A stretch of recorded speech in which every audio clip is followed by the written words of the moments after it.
In this vast sea, the transmission of information has never been an easy task. The Den Den Mushi is not a real telephone. Its frequency is limited, and it cannot achieve communication across all locations. Even in Zhao Shu's previous life, maritime communication relied on satellites, land-based stations, ships, and vessels. Compared to land, even without mountains or other obstacles to block signals, maritime communication is more troublesome. In various kingdoms, there are many news agencies that have established relatively complete communication systems. But at sea, one can only rely on newsbirds that come at unknown times to learn some information. Unfortunately, after the battle with the four emperors, although many intelligence officers worked hard to disseminate the situation, all the news agencies and other entities recognized the changes brought about by the fall of the four emperors. However, even if they hurriedly tried to transmit the news the next day, the people of the Germa kingdom still did not receive enough new information. And then, they made this mistake. Actually, it can't be called a mistake. Who could have predicted such a result before this battle? Judge himself had the idea of relying on Charlotte Linlin to regain dominance over the North Blue. Now that he has caught an opportunity to curry favor with Charlotte Linlin, how could he not take action? Without knowing the situation of that battle, his actions were actually reasonable. If we slowly establish contact with Charlotte Linlin, even if both sides have intentions, the constant adjustment will still require a lot of time, Judge thought to himself. But if we take advantage of this opportunity to fight against Gilgamesh, we can quickly narrow the distance between us. For this, it's worth it. In fact, his thinking was not wrong. Judge had long wanted to gain Charlotte Linlin's support and take control of the North Blue. But it would take several years before the marriage between Sanji and Pudding could be arranged. There was no other way. The alliance between two forces would inevitably encounter various troubles, and conflicts would arise during the adjustment period. Perhaps at the beginning, Charlotte Linlin also wanted to join forces with Judge, just like Kaido and Wano country. But due to the failure to adjust properly, she ultimately decided to take direct action. Of course, it's useless to talk about these things now. Attack. Judge waved his hand, and the ships of the Germa kingdom immediately opened fire. Boom. Boom. Boom. The cannons roared. As someone who had the qualifications and confidence to join forces with the four emperors, Judge indeed had considerable capital. Vinsmoke Judge had previously worked with Dr. Vegapunk in an illegal research team. Vegapunk discovered the lineage factor of the life design map, and when the world government discovered this, they disbanded the organization and took Vegapunk and his team away, but Judge managed to escape. In the end, Vegapunk unlocked the conditions for transmitting devil fruit abilities, allowing objects to possess devil fruit powers. And Vinsmoke Judge, on the other hand, researched clone soldiers, modified humans, and weapons such as battlesuits. Although he may look rough, he is a very formidable scientist. With his technology, he formed the military power of the Germa kingdom. Soldiers who are absolutely obedient and have a strong sense of combat. Children equipped with weapons developed by himself. An army with a strong sense of combat from years of warfare. Even if Gilgamesh is strong, we can retreat. Judge thought to himself, by joining Charlotte Linlin, we can use this as a reason to get closer to her. Benefit without harm. Let's do it. Boom, boom, boom. The artillery on the sea continued to roar. Battles at sea often begin with the roar of cannonballs. And compared to ships and cannons, Judge was confident that he would not lose. In fact, it was true. As soon as the artillery battle began, Gilgamesh's ships began to shake, and many other ships carrying sailors were hit. He actually dared to attack. Gilgamesh was momentarily stunned but didn't forget what he should do now. Doflamingo, Shiryu. My king, we're here. Doflamingo and Shiryu both stepped forward. Deal with them. Yes. Soon, a figure danced in the sky and flew towards Jelma's ship. There was also someone riding a small boat, braving the wind and waves, heading straight there. Judge frowned. It's Heavenly Yaksha Doflamingo and Rain Shiryu. Fire. Don't let them get close. He knew he had to take these renowned pirates seriously. Of course. If they come up, should we leave them behind? Judge pondered inwardly. Inside Gilgamesh's ship. Hey, aren't you going out? Perona couldn't help but ask. Why should I go out? Gilgamesh leisurely held a wineglass. Perona said, your subordinates are fighting, you know? Gilgamesh calmly said, if I have to personally intervene in such a small battle, then I don't need such subordinates. Perona tilted her head in confusion, looking cute and silly. But 3 minutes later, she suddenly noticed that the sound of cannon fire outside had diminished. After another 5 minutes, the cannon fire gradually ceased. 2 minutes later, Shiryu and Doflamingo returned to the ship. My king, the situation has been resolved. Gilgamesh nodded. What's the result? It's embarrassing. We left a few of their ships behind, but Judge and his children didn't stay. Doflamingo shrugged. They sent a group of fearless soldiers to distract us and took the opportunity to escape. If they really wanted to chase, they could have caught up. After all, Doflamingo could fly. But he wasn't kind enough to sacrifice himself and give others a chance. Gilgamesh casually said, couldn't completely annihilate the enemy. Oh well. In consideration of not letting the blood of the monks fly around in front of me, you may leave. This matter didn't need much attention in the first place. On the other side, Judge's face was black. What a loss. Such a big loss. He brought over 20 ships and half of them were left behind.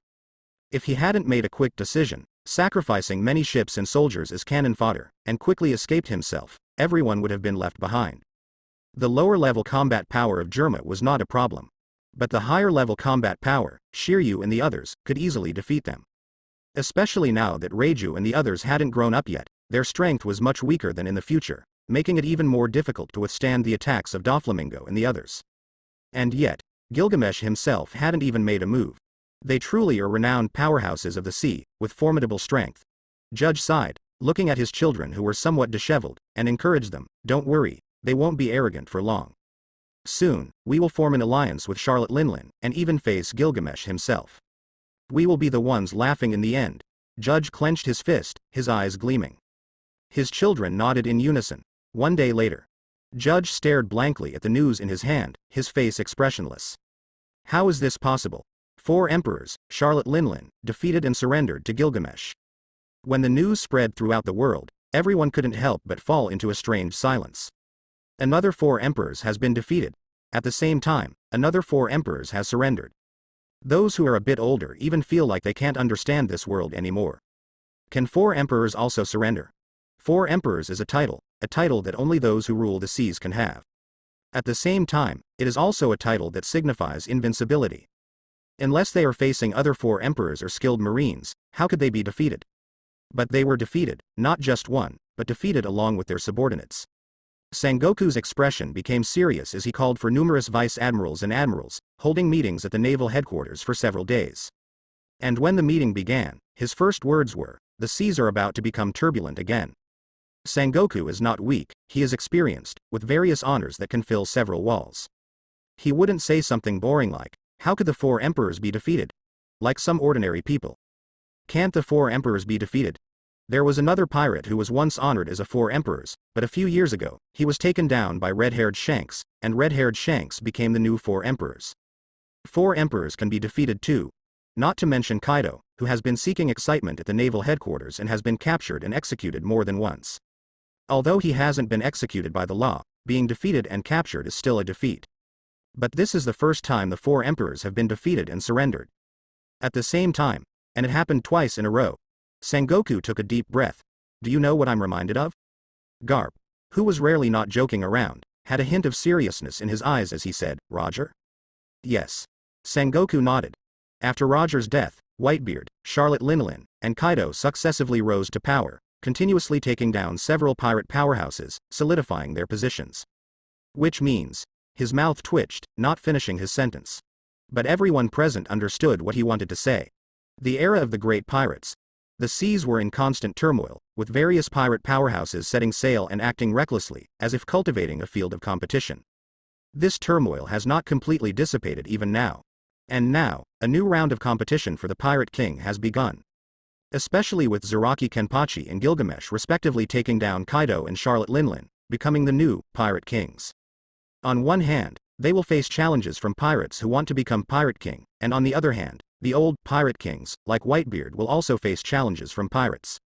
The pirates who were once suppressed by the 4 emperors, Shichibukai, and the Marines, are once again getting excited. More strong individuals will emerge from among them, and Marine will face even greater challenges. Sengoku took a deep breath and glanced at Saitama, who was chewing gum and blowing bubbles, his expression finally not so serious. There are people like Gilgamesh among the pirates, but we in Marine also have individuals no less formidable than him. In this competition, we may not necessarily lose. Sengoku raised his head and began to arrange the work for Marine in the election of the Gyukai. New World, a small island. PFF'd. A sharp blade pierced through a man's body, entering white and exiting red. Really, do you think our boss, Who is one of the younger ones among the four emperors, is easy to bully? Ben Beckman snorted coldly and knocked down the pirate in front of him. They were fighting against a group of pirates. Of course, the battlefield was completely dominated by them. Ha ha ha, our boss was underestimated. Usopp laughed heartily and shot dead a pirate with his gun. Yeah, our boss was underestimated again. Lucky Roo fired his gun while eating meat, and he didn't forget to taunt their boss. Boss, you really lack authority. That's right, our hard work was in vain. The others also laughed and joked, killing enemies while teasing their boss. Shanks didn't mind. Instead he laughed heartily. Well, if I were these little pirates, maybe I would also try to challenge him. The sea has never lacked talented individuals. Maybe one day someone will kill Whitebeard and become the next four emperors. Everyone laughed heartily, without saying anything like, why not kill our boss instead? Because they were confident. With them around, no one could defeat their boss. But Shanks squinted his eyes, looking at the newspaper, as if the battlefield meant nothing to him. Recently, there have indeed been too many explosive news, and too many people suddenly rising.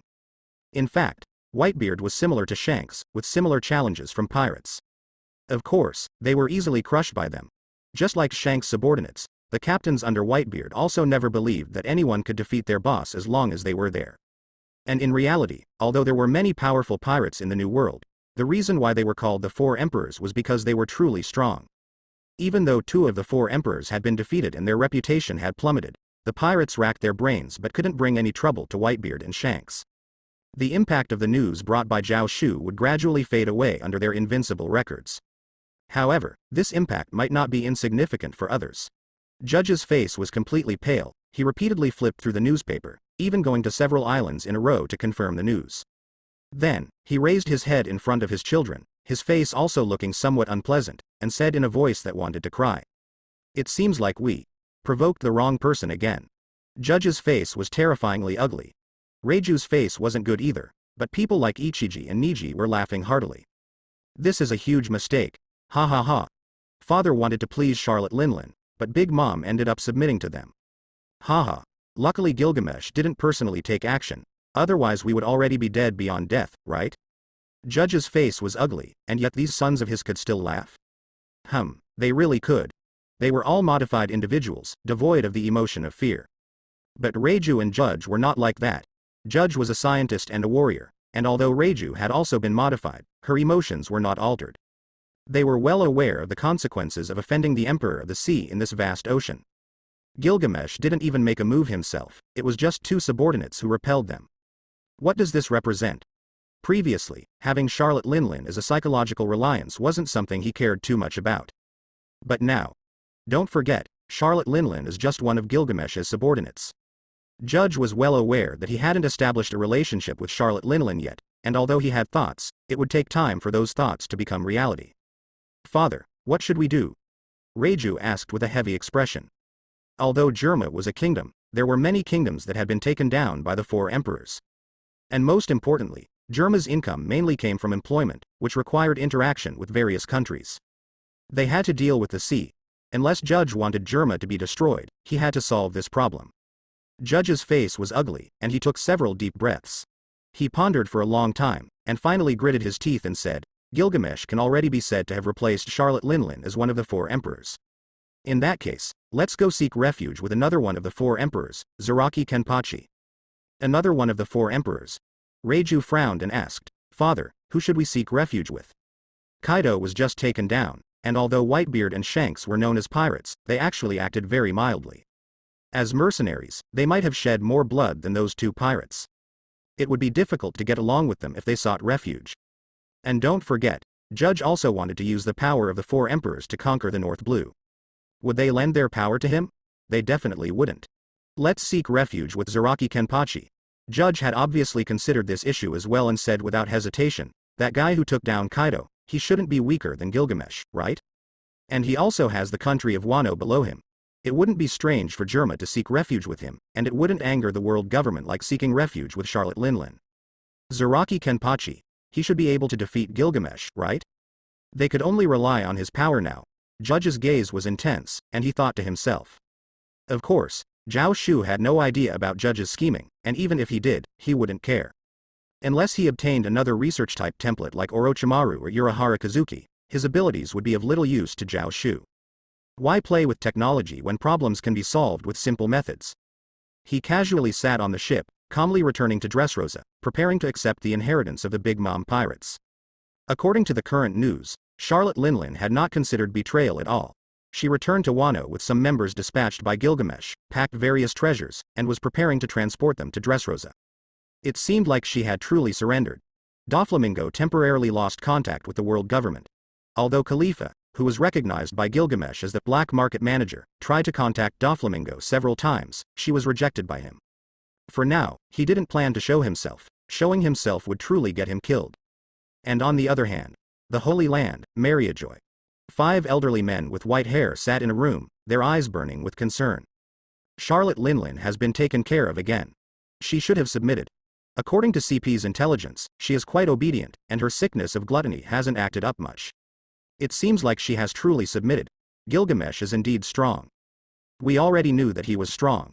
But that Zaraki Kenpachi who suddenly appeared is also strong, to be able to defeat Kaido. And Uchiha Madara. How did so many powerful individuals suddenly emerge in this sea? The 5 men had unpleasant expressions. They had already prepared to maintain the balance of power at sea, but one powerful individual after another had shattered their plans. According to CP's intelligence, Whitebeard had already been provoked by 3 formidable pirate crews, and Red Hair had been provoked by 4 or 5 great pirates. The sea was in turmoil, all because of those sudden experts. But Marine Saitama, he doesn't even listen to Marine's orders. It's truly infuriating. Calm down a bit. The old man with the sword spoke in a deep voice. We should also think positively. It's precisely because so many experts suddenly emerged that we have the opportunity to manipulate the situation. Opportunity? The other 4 people frowned and looked at the old man with the sword. That's right. The old man with the sword nodded. What is currently our most troublesome existence?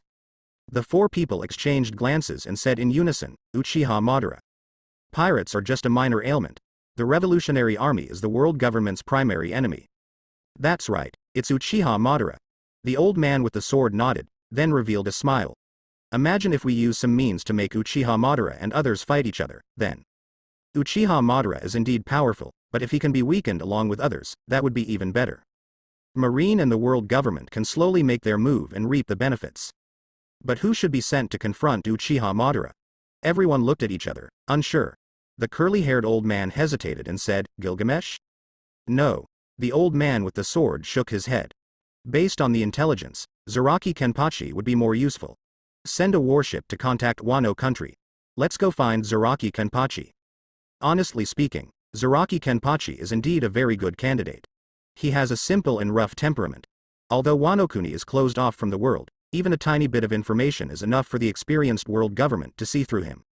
The mad warrior. A being that loves battle above all else. A person like him, even if no one provokes him, he will sooner or later charge into battle.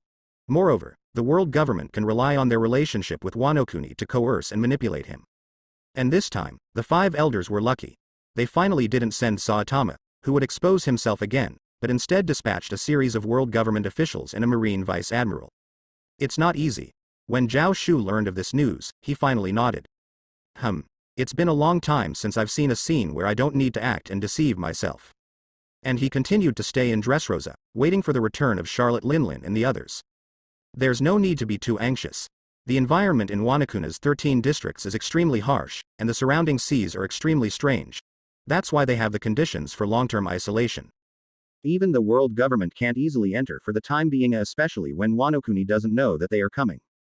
About half a month later, Charlotte Linlin and her group finally arrived in Dressrosa. The Fairy Kingdom.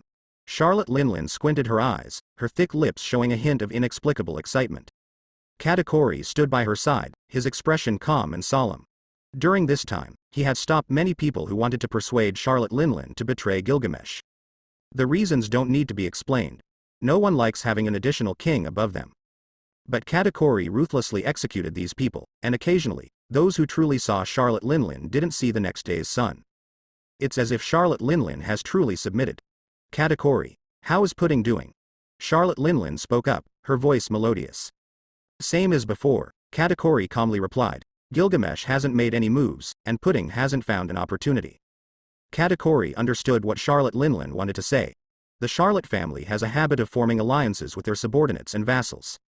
And even though they have been subjugated now, it seems that Mother also wants to continue this habit.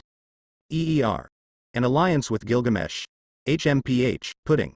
Charlotte Linlin squinted her eyes and disdainfully snorted, if she still can't seize the opportunity, then it's better to replace her. Katakuri calmly said, Mother, although I suspect that my sisters might have said something, I hope you don't do that. In terms of some small tricks, they might not be able to surpass pudding. He knew what his younger sisters were thinking. Honestly speaking, Gilgamesh needs to have strength, looks, and astonishing charm. During the start of the Great War, he had already seen what his younger sisters were thinking. When his younger sisters were imprisoned after the battle ended, it was still fine, but now. It's inevitable that some small schemes have arisen. Jealousy towards pudding, resistance towards pudding, and even some people have delusional thoughts of directly speaking up and asking Mother to take the position of maid, away from pudding and give it to them. However, Mom, do you think Gilgamesh would be the kind of person easily captivated by women? Katakuri's expression remained calm, although it was a bit problematic for him to say that as an older brother, but he only hoped for the best for his family. Is the person who can defeat Mom an ordinary man? TB. My own sister, Pudding, is definitely the top in terms of appearance. At the same time, she is cautious and acts with stability, much better than a group of unreliable guys.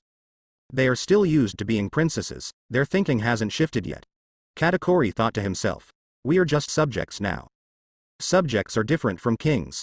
Mom is just a subordinate now, why do you still think of yourselves as princesses? Of course, as an older brother, he couldn't say such things, so he could only start with Charlotte Linlin and prevent her from coming up with any foolish ideas. Charlotte Linlin nodded and said, I understand. Let's go, let's meet our master. The group arrived at the palace, but there were already other people inside. King, you can trust me with the research. A man with deep purple-blue long hair and decorations resembling horns on his head patted his chest and assured, when it comes to research, no one can match me. Artificial devil fruits, indeed a very good idea. Leave it to me. As long as there is enough funding, I guarantee I can research it for you. Not only devil fruits, but also countless large-scale destructive weapons, I am the best at these things. Guy Saw Karong, former scientist of the Naval Headquarters Science Unit. He was expelled from the science unit for conducting various inhumane experiments and is now wanted. Earlier, Doflamingo had proposed the research on artificial devil fruits, and the candidate he suggested at the time was Guy Saw Karong.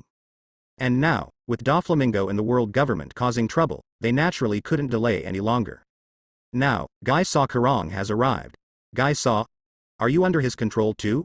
Charlotte Linlin spoke as soon as she saw him. Her voice was cold and filled with killing intent. Guy Saw Karong trembled and instinctively wanted to dodge. What, do you know each other? Gilgamesh calmly asked. Know each other? Of course. Charlotte Linlin sneered, there aren't many people who dare to swindle my money. Charlotte Linlin had a falling out with the giants and wanted to research a giant drug that could make people huge, to serve as soldiers and enrich the races of the world. The one researching this was Guy Saw Karong. In the end, when Guy Saw Karong realized that the research was almost impossible, he didn't hesitate to escape and took away a large amount of research funds. In the end, those research funds were used to comfort Miss Hare's injured heart. After all, facing 4 emperors Charlotte Linlin, he felt a lot of pressure and needed to be comforted. Well, overall, this scientist is indeed talented. Zhao Shu's intelligence capabilities are actually quite impressive. The Revolutionary Army's intelligence is received by Uchiha Madara's clone, and every time it disappears, it transfers its memories to itself. Kaido's intelligence is obtained from Zaraki Kenpachi. Although Zaraki Kenpachi is not someone who pays careful attention to the details of intelligence, occasionally asking if there are any strong enemies as an excuse to listen is also acceptable. Saitama relies on the intelligence organization of the Marines and the intelligence of the world government, which can be considered as a good mix. Although Saitama often can only inquire about pirate-related intelligence, it can still be considered a good harvest. After all, when it comes to intelligence capabilities, no one dares to say they are stronger than the world government and the Marines. Gilgamesh also has a good intelligence organization. Doflamingo himself has a considerable network in the underworld, and Charlotte Linlin is even praised by Kaido as an intelligence expert with good abilities. With the alternating of several clones, Zhao Shu can be said to be very familiar with maritime affairs. Among them, there is also quite a bit of information about Guy Saw Karong. For example, when Doflamingo found him, he was chatting with girls in a bar. On the way back, Doflamingo even specifically found a few girls to comfort his wandering soul. This always gives Zhao Shu a feeling of Guy Saw Karong is happier than himself. Upon hearing Charlotte Linlin's words, Guy saw Kurong instinctively wanted to hide, shrinking his neck. The residual power of the four emperors still exists, and Charlotte Linlin's momentum far surpasses that of Guy saw Kurong, a scientist. However, Guy saw Kurong is indeed very clever. He immediately noticed the presence of Gilgamesh in the fact that Charlotte Linlin has become his subordinate. He cunningly argued, "It's not my fault. I did my best, but what you're talking about is something that can't be researched. It's impossible. It's normal for me to fail. Turning someone into a giant? First of all, you ignored countless key factors such as volume and mass increase. How could I possibly do that? You didn't say that to me back then." Charlotte Linlin narrowed her eyes, her small eyes filled with fierceness. Guy saw Kurong shrank his neck. "Wasn't I forced by you? If I didn't say that, you would have killed me immediately." The real reason is that he coveted research funding, but how could he say such a reason in front of his new employer? "That's enough." Gilgamesh waved his hand lightly. "I didn't come here to listen to you chat about these trivial matters." Guy saw Kurong. Gilgamesh turned his head and looked at him. "Can you achieve the artificial devil fruit that I want?" "Of course, it's possible." Guy saw Kurong nodded without hesitation. "In fact, when I was in the Marines, I had similar research, and I have also conducted experiments that have a certain degree of success in punk hazard. Give me enough funding, and I will definitely achieve this goal." Although there is some scheming to obtain research funding, Guy saw Kurong did not lie. Vegapunk has already researched how to make inanimate objects eat devil fruits, and because of the life design map, he has a deep understanding of devil fruits. As someone who defected from the Marine Research Department, he is well aware of this knowledge. "Very well." Gilgamesh nodded. "Then it's settled. I will provide you with enough funding and time." "But if you can't do it?" Guy saw Kurong's mouth twitched. "If I can't do it?" "Charlotte Linlin, I command you. If Guy saw Kurong fails in his research, no matter what it takes, you must kill him," Gilgamesh calmly stated. Charlotte Linlin snorted lightly, nodded, and considered it as accepting the order. As for Guy de Corleone, his face was almost scared pale. Being personally chased by the former four emperors, who the hell would play such an exciting game with him? It feels like unless he hides in the naval headquarters or the Holy Land Mariajoy, he won't be safe no matter what. But can a person wanted by the world government hide in these two places? Fortunately, he gave me time and didn't say anything stupid." Guy de Corleone swallowed his saliva. "Work hard, and I can still catch up. Just for a short time, I don't have time to chat with the girls anymore." Charlotte Linlin is indeed one of the four emperors, with quite a lot of inventory in her hands. Not to mention other treasures, she doesn't care about those. Just counting the devil fruits, she has contributed 14. Even the worst devil fruit can be worth 100 million berries, and she casually obtained 14 of them, all of which are treasures. Although they are not the powerful Logia-type devil fruits, they are still formidable. Most of them are estimated to be priced around 500 million berries. And Zhao Shu also took the opportunity to enter the treasury using Gilgamesh's identity and smashed all the devil fruits. Then, he opened the system template. Host, Zhao Shu. Owned character templates. 1. Uchiha Madara, 84%. 2. 75%. 3. Gilgamesh, 74%. 4. Ito Makoto, 49%. 5. Zaraki Kenpachi, 61%. The major templates have rarely seen significant gains, after all, except for Ito Makoto, the others are already quite high. Among them, the highest Uchiha Madara has reached a realism level of 84%, surpassing his peak period. In addition to the distinguished heavenly gods, he also possesses many other powerful ninjutsu, even including water style and other relatively weaker ninjutsu of the original Uchiha Madara, which have been greatly enhanced. Zhao Shu estimates that when the Uchiha Madara template reaches 100%, he will probably be able to learn all the ninjutsu in the Hokage world. With 80% realism, one can obtain the power of the peak period. And surpassing 80% can acquire abilities beyond the original template. Zhao Shu is also very curious about what others will gain when they exceed 80%. However, he shook his head and decisively added the energy of the just acquired devil fruit to the Zaraki Kenpachi template. The higher the realism level, the lower the impact of the devil fruit on the realism level. Zhao Shu's eyes burned, thinking to himself, putting points on templates with lower realism levels can reap the greatest benefits. Moreover, I'm about to use the identity of this template. Wanokuni. In reality, Kaido also has a considerable territory. After being under the jurisdiction of Zaraki Kenpachi, the protective area of the 11th Division has expanded to cover all territories. Originally, the New World was divided among the four emperors, who each occupied certain territories, along with their subordinate countries. The rest of the area was made up of scattered countries occupied by other pirates.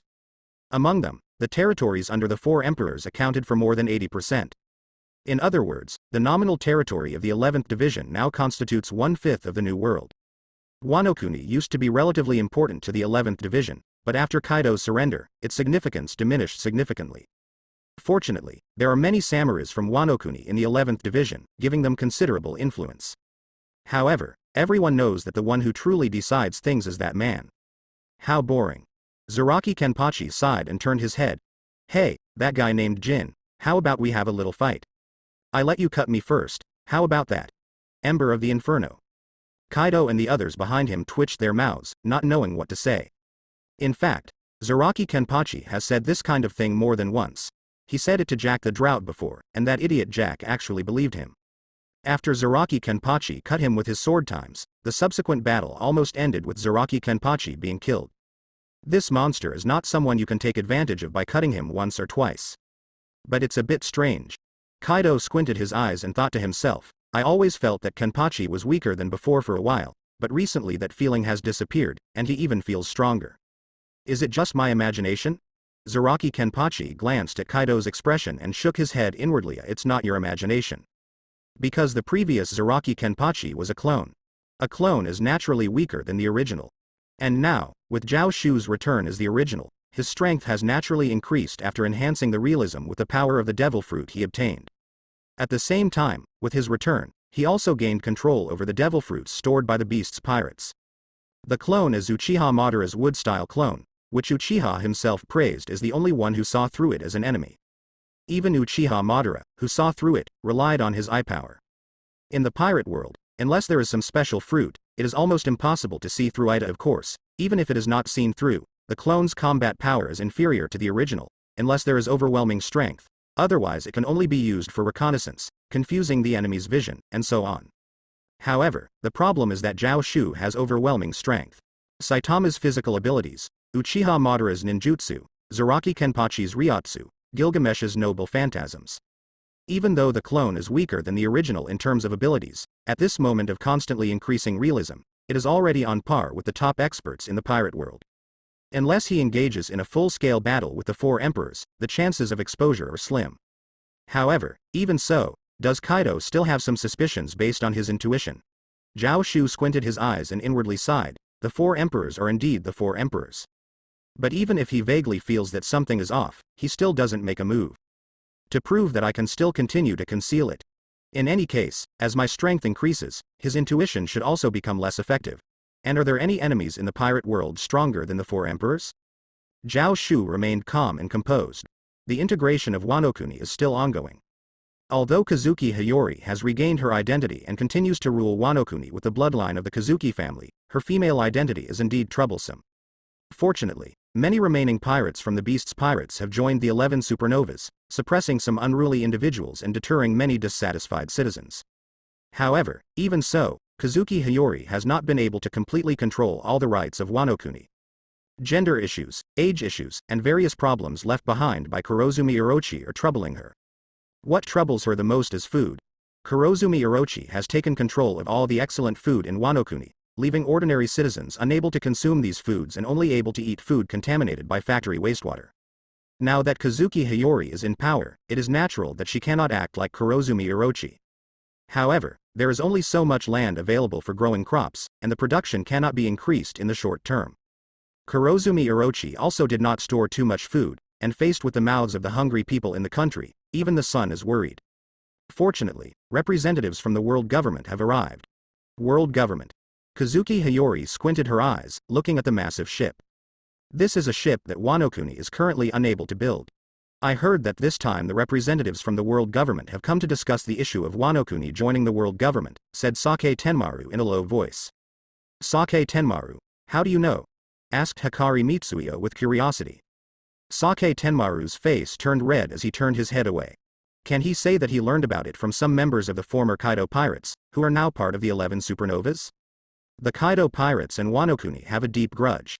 Although the greatest hatred is towards General Kurozumi Orochi, there is still animosity.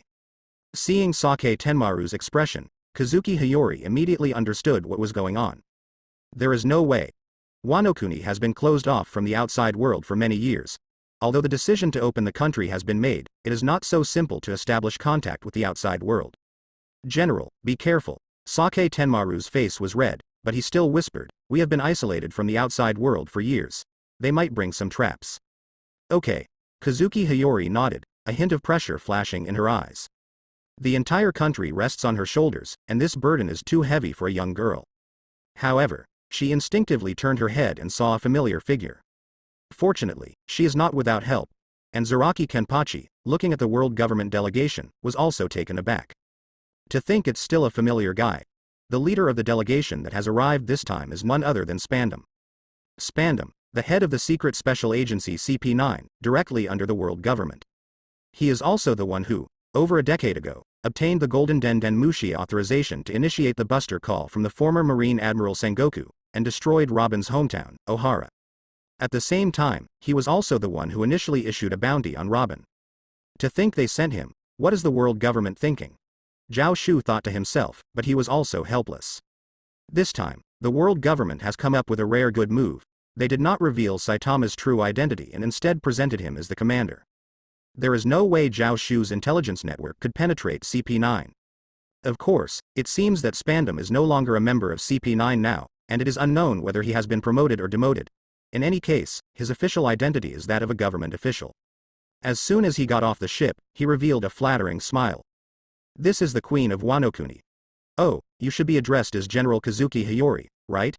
As the leader of a nation, you truly possess extraordinary charisma and charm as a woman. You must be Lord Jaudenmaru. Your act of loyalty and righteousness has spread throughout the countries within the world government's jurisdiction. Many kings lament, why don't I have a warrior like this under my command? And this must be Lord Zaraki Kenpachi, the man who defeated the legendary 4 emperors. Just by getting close to you, there is an overwhelming aura that strikes fear into the hearts of the weak. Before Kazuki Hiyori and the others could say anything, he spoke without hesitation. Various flattering words came out of his mouth, and his expression was extremely humble, filled with admiration. If Zhao Shu didn't know who he was, he would almost believe it. He really is a bootlicker. These flattering words. Zhao Shu's mouth twitched, and the disdainful expression of Zaraki Kenpachi he was portraying was written all over his face, completely ignoring Spandam. He didn't care, as if he was accustomed to being a sycophant. He shamelessly boasted about the people of Wano-kuni from beginning to end.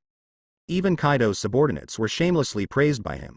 Kazuki Hiyori, being relatively young and with less experience in external exchanges for Wano-kuni, blushed instantly from being praised, and invited him back to the capital, Flower Capital. This time, the Marines did not enter through the hidden cave in the waterfall, which is Wano-kuna's only safe passage, but rather used the method of the giant carp's eyes. It was quite troublesome, and there was still some distance to the capital. They had been on the road for quite some time, and Spandam's flattering words never stopped. Moreover, they were all different, and it was impressive that he had such a vast vocabulary. Arriving at the shogun's castle in the capital, Spandam finally revealed the purpose of the world government's delegation. To invite Wano-kuni to join the world government. Joining the world government is not just a matter of nominal affiliation, but also comes with a series of rights and obligations. Trade, communication, taxation, and protection of the kingdom. In reality, although the world government is often portrayed as the antagonist, many countries actually want to join the world government. Because it has a considerable positive impact on the economy and politics of a country. Of course, there are also disadvantages, such as having celestial dragons above your head. However, celestial dragons, who reside in Mariajoy, only occasionally cause trouble for your country, so it's a minor issue. From a global perspective, there are many benefits to joining the world government. So why can't all countries join the world government?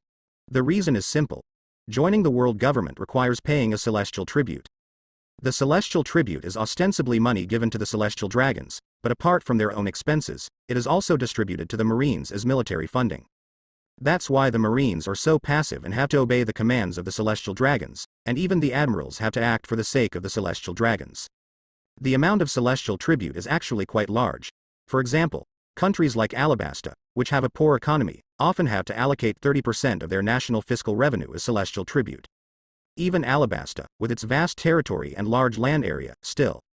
It's not that other countries don't want to join, but they can't provide such a large amount of wealth as celestial tribute. Fishman Island, for example, has many Fishman slaves owned by the celestial dragons, so why did the Fishman Island still join? Because joining the world government, even if we exclude the huge celestial tribute, is still beneficial for the country. Kazuki Hiyori and Sakebi Maru exchanged a glance, a hint of joy flashing in their eyes. They had long discussed the future of Wano country and naturally considered joining the world government. To establish a country, you must join the world government. Especially now that Wano country lacks food, we can just receive assistance from the world government. Kazuki Hiyori thought to herself, but she remained calm and began to negotiate with Spandine. However, to everyone's surprise, even though Kazuki Hiyori made some outrageous demands in the treaty, Spandine agreed without hesitation. This includes, but is not limited to, the upcoming assistance from the world government, support in establishing a complete diplomatic system for Wano country, and exemption from celestial tribute for 10 years. These favorable conditions are like putting delicious food right in front of Wano country. Of course, it's not that there are no conditions at all. As a return for agreeing to these conditions, we would like to ask for the help of Lord Zaraki Kenpachi. Spandine smiled and said softly. What kind of help? Kazuki Hiyori's face instantly changed, despite being impressed by the superior conditions offered by the world government. Please have Mr. Zaraki Kenpachi participate in our next suppression operation, targeting a dangerous individual. Of course, this is for us powerless people. It's nothing for someone like you. Spandine boasted, his eyes secretly fixed on Zaraki Kenpachi. Kaido and Sakebi Maru narrowed their eyes, so the world government is here for him. The goal of the world government is Zaraki Kenpachi. To be precise, it includes the entire 11th division, including Zaraki Kenpachi. Powerful individuals like Kaido and the Three Calamities have joined the 11th division, almost integrating the original Four Emperors Beasts pirates into it. It would be a waste not to utilize this power, wouldn't it? Of course, in the eyes of the world government, although Kaido is strong, he is not far from Sengoku's level. However, he is definitely no match for Uchiha Madara. But if Zaraki Kenpachi, who can subdue Kaido, also joins the fight.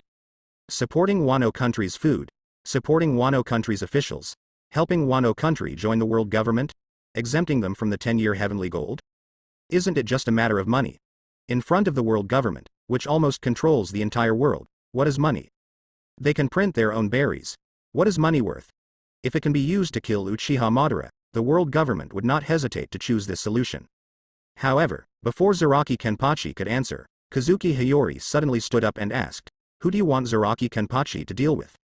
Spandam hesitated for a moment, then smiled and said, just someone who has occupied a place, Your Majesty. Please don't worry. Who exactly? Kazuki Hiyori was not naive. With a stern face, she further pressed for an answer. Can an insignificant person make the world government invite someone to take action? Uchiha Madara. Spandam no longer evaded the question and reassured her, please rest assured, our marines will also go together. Zaraki Kenpachi will not face him alone. No. Before he could finish, Kazuki Hiyori's face darkened and she spoke directly. Although her contact with the outside world was short, for the sake of the country's founding, Kazuki Hiyori and Sakagamaru had investigated some external forces and powerful individuals. And Uchiha Madara was one of them.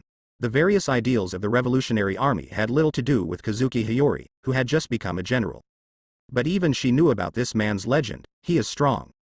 Really strong. He has defeated the Marines several times and even captured the Admiral, who is considered the strongest combat force. Such a person, and you want Zaraki Kenpachi to fight him? Kazuki Hiyori's eyes instantly turned red, and she repeatedly said, no, absolutely not. Spandam frowned and threatened, Your Excellency, if that's the case, we will have to renegotiate the treaty we discussed earlier. Then let's renegotiate. Kazuki Hiyori said coldly, what's the big deal if we don't join the world government?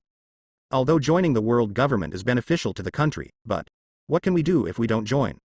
Are you really daring enough to attack Wano country? Spandam's mouth twitched, and for a moment, he didn't know what to say. This was the first time he had encountered a queen like her, who would not even take such a good opportunity for the sake of her subordinates' safety. Oh, Wano country is calling her a general. No wonder they lack common sense. Spandam's ideas have some problems, such as Wano-kuni and Squad 11 not being the same organization and not having a hierarchical relationship. After all, Wano-kuni has been closed off from the world for so many years, and he doesn't know a lot of things. But Kaido and the others know it very well.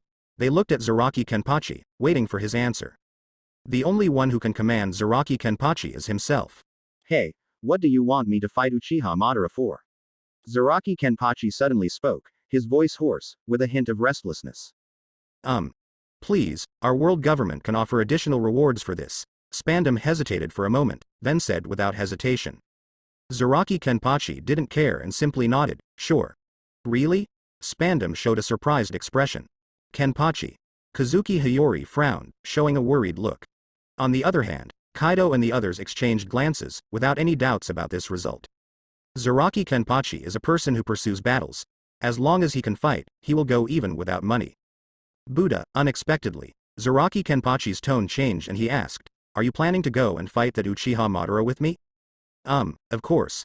Spandam said without hesitation, "Our marines will do everything in our power to help you. The fleet admiral, admirals, and the 7 warlords of the sea, we will all gather together to besiege him. We will definitely not let you take the risk alone." Spandam said the last sentence with great determination. However, Zaraki Kenpachi frowned. "Besiege? How can I enjoy a good fight then? If you want me to fight, you all better stay far away and let me fight alone. Otherwise, I'll cut you all down together." His blunt words stunned everyone. Kaido hesitated for a moment, but a hint of understanding flashed in his eyes. Zaraki Kenpachi never plays the game of ganging up on someone. If he can handle it alone, he will never let a second person interfere. What he wants is not victory, but a battle. This is completely different from what the world government wants. Spandam widened his eyes, a look of disbelief flashing in them. No siege? Just wanting to enjoy a good fight? This completely goes against his intentions, and he couldn't accept Zaraki Kenpachi's proposal of stay far away. What if we leave and you are defeated? The world government wants victory. Even if you severely injure Uchiha Madara, what if he escapes? The world government doesn't need the land of the Goa kingdom. They are only concerned about Uchiha Madara himself. No. The world government absolutely cannot agree to this, Spandam said without hesitation. HMPH, I won't join others in a siege. How can I enjoy a fight like that? When I die in battle, then you can join in. Zaraki Kenpachi was also not polite at all and said directly. And in his heart, he was even less polite. Damn it, you want me to join a siege? I won't agree to that. Forcing Zhao Shu to fight Zhao Shu, this kind of thing. The world government actually did more than just this one time. Previously, Saitama defied orders because he didn't want to fight Uchiha Madara. Of course, in order to maintain his character image, the Saitama played by Zhao Shu gave a very good excuse, justice. The Marines do indeed exist to uphold justice, but what they uphold more is the justice of the world government. Sengoku and the others are well aware of this, so they didn't treat Saitama particularly harshly. Furthermore, at that time, they were confident that the forces they gathered would be enough to defeat Uchiha Madara, so Saitama didn't face any difficulties. And after a while, when Sengoku and the others were defeated, Saitama directly made a name for himself in the meteor incident. This completely eliminated the impact of Saitama's defiance. Zaraki Kenpachi naturally couldn't accept Saitama's explanation, but he also had his own excuse. Not attacking together. Fighting one-on-one. Damn guy. Does he even know how strong Uchiha Madara is? Spandam cursed inwardly, while continuously trying to persuade the other party on the surface. He exaggerated Uchiha Madara's strength in various ways. If it weren't for Kazuki Hiyori suddenly saying, "With such a strong enemy, why would you let Kenpachi go?" and giving him a retort, he probably would have praised Uchiha Madara to the heavens. Shattering the sky with one punch, destroying the earth with one kick, those have become routine operations. In Spandam's words, Uchiha Madara would immediately collapse the Red Line and kill billions of civilians. I didn't know I was so strong. Zhao Shu's mouth twitched, then he continued to use Zaraki Kenpachi's characteristic impatient tone to evade. After evading for a while and making the other party fully understand his firm determination, he finally revealed his true intentions. How about this then? Zaraki Kenpachi impatiently said, "If the world government can send someone to fight me and they can defeat me, then I'll listen to you immediately. What's the matter? If you win, I'll listen to you." Kaido and Kazuki Hiyori's lips twitched. Yeah, this is indeed Zaraki Kenpachi's style. Spandam's lips also moved. The world government needs help. How can they waste useless combat power here? And who doesn't know that it was this man who defeated Kaido and made Kaido submit? This man, he's not easy to deal with. Could it be that we really have to let him fight Uchiha Madara first? Spandam furrowed his brows, but then Zaraki Kenpachi spoke up. The world government is pretty strong too, right? I heard the Marines have quite a few experts. His eyes seemed to light up, and he excitedly said, "Whether it's one person or 10,000 people, I'll take them on. As long as you can defeat me, I'll do whatever you want." Spandam's eyes brightened at these words. Is this true? Of course. Zaraki Kenpachi said without hesitation, "I just want to fight strong opponents." Although Spandam, as the head of the delegation, was quite naive, he was indeed quite skilled at reading people's expressions. Not only did he see this fact from Zaraki Kenpachi, but he also came to a similar conclusion from Kaido and the others. Good. Let's agree to that. Spandam didn't hesitate and immediately agreed. Do not underestimate the strength of the world government. The strength of the world government is not to be underestimated. Among the Marines, there are experts like Sengoku, Garp, the three admirals, Momosagi, Tokikaki, and others. In the world government's CPO, there are also many strong individuals. If you talk about one-on-one, Spandam cannot guarantee a victory. But if you dare to let them attack freely, Zaraki Kenpachi is just Zaraki Kenpachi. Who do you think you are, Uchiha Madara? Spandam sneered in his heart. Of course, he is not a fool. In that case, please let Zaraki Kenpachi have a match with our people first. Spandam smiled and looked at the vice admiral who escorted them from the Marines. Maybe we can decide today. A vice admiral naturally cannot defeat Zaraki Kenpachi, who defeated Kaido, but they can still test his strength to some extent. After all, Wano country is too closed off. No one knows how strong Zaraki Kenpachi really is. Defeating Kaido is indeed impressive, but how he defeated Kaido still leaves many people with doubts. After all, there are many devil fruits with strange abilities in this world, and there may be one that specifically targets Kaido. Zaraki Kenpachi's eyes lit up and he laughed heartily. Interesting. Kid, I like you. He laughed and patted Spandam's back, then looked excitedly at the Marine Vice Admiral. Come on. Let's fight.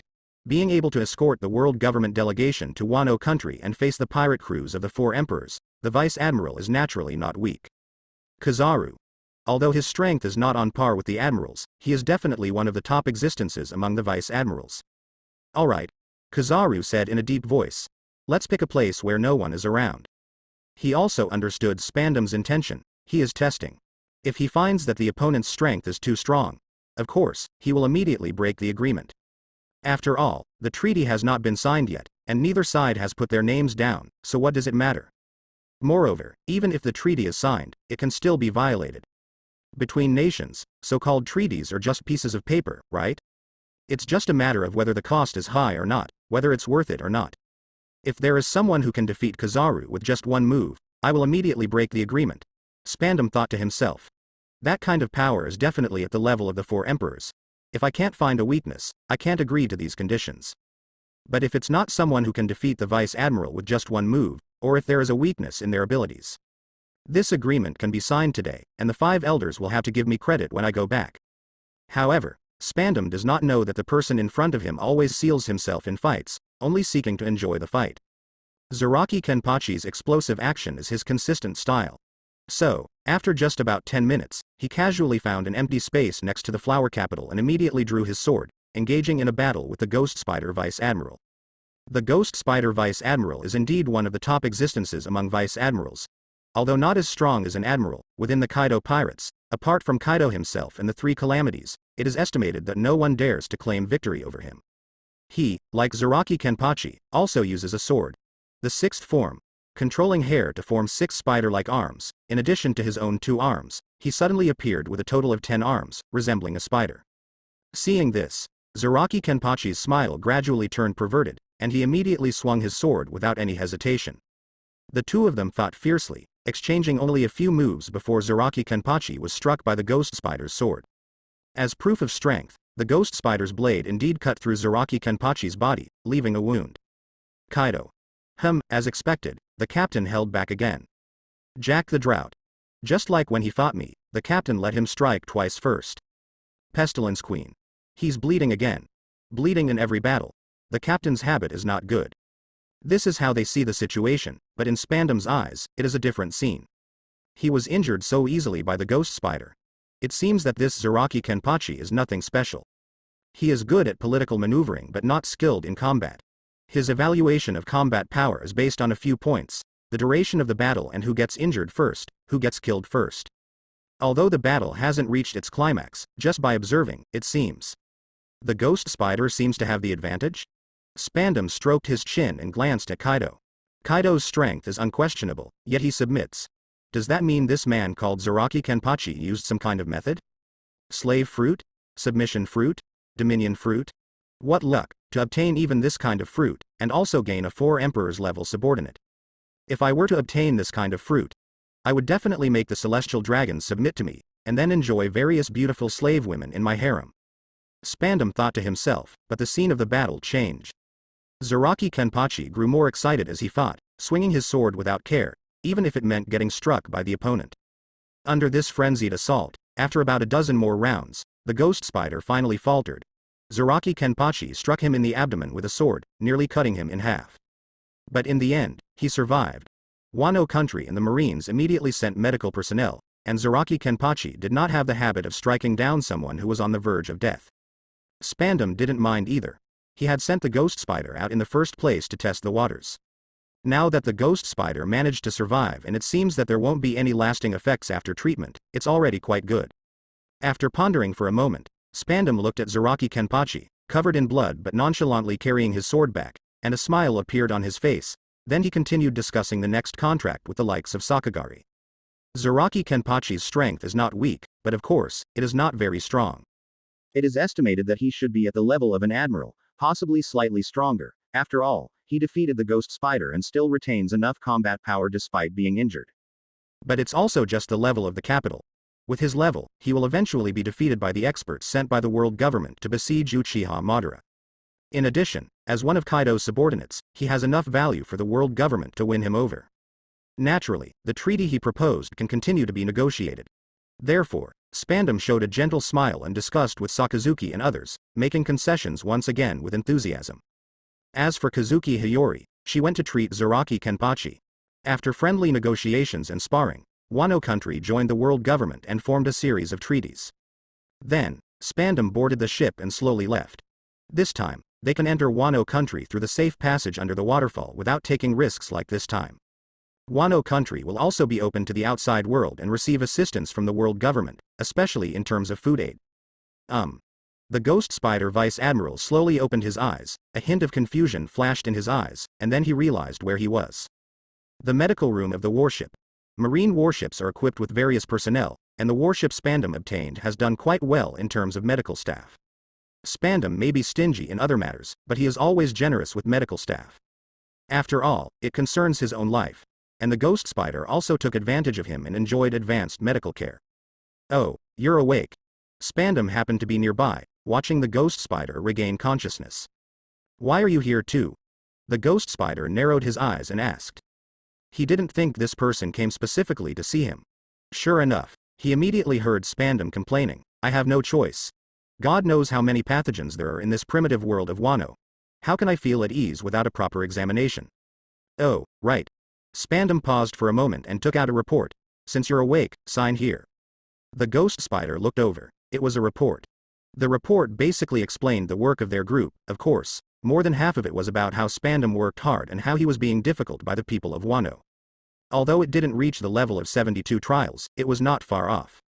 The ghost spider didn't have the mood to deal with Spandam's various thoughts, but when he reached the end, his pupils contracted. Is your evaluation of that man's combat power a bit too low? The ghost spider frowned. Low? Isn't it low? Spandam, hearing this, dissatisfiedly said, although you were defeated, you made him bleed all over. My description of his combat power is already qualified, right? Hearing Spandam's words, the ghost spider hesitated for a moment and didn't continue speaking. He always felt that the man named Zaraki Kenpachi seemed to be hiding something. Alright, I understand. The ghost spider finally sighed and signed his name on the report. Wano country joins the world government. This news spread instantly throughout the entire world, although in reality, most people didn't really care. The number of countries joining the world government has been increasing continuously, and there have been some countries that have withdrawn due to internal issues, which is not a big deal. However, the world government has been enthusiastically promoting it for a long time. Wano country has been isolated and closed off, refusing to join the world government. And now they have finally joined. Although their relationship with the world government is not significant, it can still be considered as an achievement for the world government. After all, the officials of the world government also need achievements. Because of this, Spandam was even personally received by the 5 elders and was encouraged. Especially the report he submitted privately. It was very comprehensive, well-founded, and convincing. As a result, the 5 elders started planning who should challenge Zaraki Kenpachi, while on the other side. A fleet arrived at Wano country. We want to join the 11th Division. Judge was not polite and straightforwardly said, of course, we also want the 11th Division to protect our country. Although they set off earlier than the world government, in reality, if it wasn't for the world government announcing the geographical location and the way in and out of Wano country, which Wano country disclosed itself, after all, it needs to be open to the outside world, he would probably have to search for a long time. After all, the Germa kingdom and the world government are completely different concepts. Oh? Zaraki Kenpachi showed a smile. Are you strong? It's alright. Judge had a smile on his lips, but when he saw Kaido next to him, his neck instinctively shrank a bit. We can't compare to you, but compared to ordinary people, our soldiers are absolutely excellent. Reiju, Ichiji, Niji, and others slightly lowered their heads, keeping their eyes on their noses and their noses on their hearts. Well, let's not talk about strength, let's talk about soldiers. In reality, Judge is indeed not weak, and his children are also strong. Although they are unlikely to compare with the 3 calamities and the 4 stars under the 4 emperors, they can still put up a fight against those below. But in front of Gilgamesh and Zaraki Kenpachi, it's better to be honest. Gilgamesh has subdued Charlotte Linlin, and Zaraki Kenpachi has subdued Kaido. Although these two have been labeled as not living up to their reputation, due to their defeat, Judge is not so naive. After careful calculation, he concluded that obtaining Charlotte Linlin's support could potentially unify the North Blue. And now Charlotte Linlin has lost an arm, so her strength may have greatly diminished. But Kaido is still intact. Zaraki Kenpachi rubbed his chin and said without hesitation, alright, then join my 11th division. The 11th division is currently engaged in battles, but it still fits the setting. They belong to the team that protects the country, Wano country, and can naturally obtain resources from the country, Wano country. However, protecting a country requires not only high-end combat power but also a sufficient number of reliable soldiers. Judge's artificial soldiers are fearless, cost-effective, and obedient to orders. They can be said to be the best candidates for soldiers. Although their upper limit of strength is not high, as soldiers, there is no one more qualified than them. The 11th Division has already taken over the various vassal countries under Kaido's name and is in urgent need of soldiers to respond to the challenge. Upon hearing Zaraki Kenpachi's response, Judge finally breathed a sigh of relief. So, there should be no need to worry about being attacked by Gilgamesh, right? Although he will lead some soldiers and a few children to join the 11th Division, it's impossible to bring all the soldiers into the 11th Division. His mercenary work can continue, bringing in funds for the country. Oh, Captain, Judge quickly changed his tone and said, I had some conflicts with Gilgamesh. He didn't hide anything and detailed the conflicts between him and Gilgamesh. In fact, he didn't dare to hide anything. If he concealed such matters, would he offend the second 4 emperors? But Zaraki Kenpachi didn't care and casually said, don't worry, if that person named Gilgamesh comes, I'll immediately go and kill him. Well, anyway, Zaraki Kenpachi knows that there won't be any pursuit orders against Gilgamesh. After all, Zaraki Kenpachi is Gilgamesh. So, he might as well take charge and make Judge even more moved. Perhaps I should change my thinking. In addition to being moved, Judge was also secretly plotting. Based on my understanding during this period, it seems that the 11th Division is completely under the control of Zaraki Kenpachi alone. Wano country or Kaido can only influence, but cannot control this force. If I gain the support of Zaraki Kenpachi, can I unify the North Blue? Judge narrowed his eyes. In the future, he would not hesitate to defect from the world government in order to ally with Charlotte Linlin and then seize the North Blue. And now, it seems that the plan can be changed a bit and used on Zaraki Kenpachi. For example, a marriage alliance. Subconsciously, he looked at his own eldest daughter, Reiju. Reiju was tall, with delicate features, and carried herself gracefully and elegantly. Maybe. He needed to plan carefully. 3 months later, 2 4 emperors surrendered successively, causing turmoil in the sea and ambitious individuals to constantly plot in secret. However, as time passed and countless challengers to the 4 emperors failed, the sea gradually stabilized again. Although the ambitious individuals did not give up, their actions turned underground. The surface of the sea became much more peaceful. And at this time, a piece of news from the Marines once again stirred up the entire sea. Admiral Akainu, who was hailed as the strongest combat force of the Marines and was once captured by Uchiha, submitted his resignation report to Fleet Admiral Sengoku. He stated that as a captive, he had no face to continue serving as an admiral and decided to resign from the position of admiral and start anew. This news once again spread throughout the world, causing quite a stir. And the place where the biggest waves were stirred up was the Marines. Naval Headquarters. Akainu, are you sure about this? Sengoku's voice was deep and solemn. Yes, Fleet Admiral Sengoku, I have been thinking about it for a long time. Akainu's voice was equally low and solemn. As the strongest combat force in the Marines, there cannot be any stains. I didn't bring up this request before because I saw the unstable situation on the sea surface, Akainu continued. But now, I can say this. He took a deep breath and said in a deep voice, I hope to resign from the position of Marine Admiral and start over as a recruit. In fact, Akainu had thought about this more than once. Akainu was a proud person with an absolute sense of justice. Justice cannot be tainted. He was definitely not the kind of man who would continue to hold the position of admiral even after multiple defeats. We have all lost. Why do you have to do this? Kizaru behind him shook his head. That man is not someone who can be easily defeated. You all just lost, but I was defeated and captured, and then redeemed by the world government. Akainu clenched his fist and took a deep breath. We are different. In the last Great War, the other high-ranking officials were able to withdraw, but only Akainu was captured. This was absolutely unacceptable to him. Sengoku sighed, realizing that this was also a knot in Akainu's heart. As Akainu said, if he hadn't returned from Uchiha Madara and spent some time recovering from his injuries and taking care of his body, and if there hadn't been continuous disturbances on the sea surface, he probably would have resigned long ago. I am willing to start as a recruit and become a soldier in the new world, Akainu spoke again. Of course, I hope to participate in the next battle against Uchiha Madara. As a Marine Admiral, he knew about Marine and the world government's plans against Uchiha Madara. Naturally, he didn't want to miss such a major event. After I kill Uchiha Madara, I will slowly accumulate merits and become an admiral again. Akainu's eyes were burning, his voice low but as steady as Mount Tai. Sengoku remained silent for a moment and sighed, are you really not considering it anymore? No, I have already considered it for a long time, Akainu said firmly. I have made my decision. His resolute words made everyone understand Akainu's determination. Well, I respect your choice, Sengoku finally sighed and said.